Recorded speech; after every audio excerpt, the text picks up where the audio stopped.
അടുത്ത വ്യാഴാഴ്ച മുതൽ മലയാള സിനിമ റിലീസ് ചെയ്യില്ലെന്ന് തിയേറ്റർ ഉടമകളുടെ സംഘടനയായ ഫിയോക്. തിയേറ്റർ റിലീസ് ചിത്രങ്ങൾ ധാരണ ലംഘിച്ച നിർമ്മാതാക്കൾ OTTക്ക് നൽകുന്നതിലടക്കം പ്രതിഷേധിച്ചാണ് നടപടി. ഇന്നലെ കൊച്ചിയിൽ ചേർന്ന അടിയന്തര പൊതുയോഗത്തിലാണ് തീരുമാനം.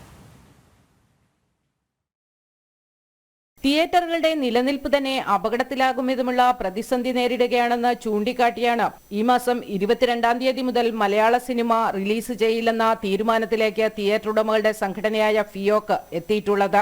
42 ദിവസത്തിന് ശേഷമേ ചിത്രങ്ങൾ OTTയിൽ നൽകുകയുള്ളൂ എന്ന സത്യവാങ്മൂലം ലംഘിച്ചുവെന്നും റിലീസ് ചിത്രങ്ങൾ ധാരണ ലംഘിച്ച് നിർമ്മാതാക്കൾ OTTക്ക് 28-ാം ദിവസം തന്നെ നൽകുന്നുവെന്നും ഫിയോക് പറയുന്നു.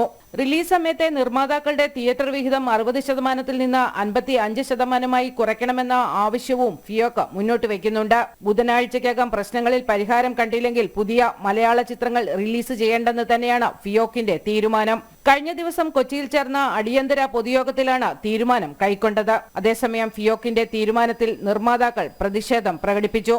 നിരവധി ചിത്രങ്ങൾ റിലീസ് ചെയ്യാനിരിക്കെ ഇത്തരമൊരു നടപടി സിനിമാ മേഖലയെ പ്രതികൂലമായി ബാധിക്കുമെന്ന് നിർമ്മാതാക്കൾ പറയുന്നു.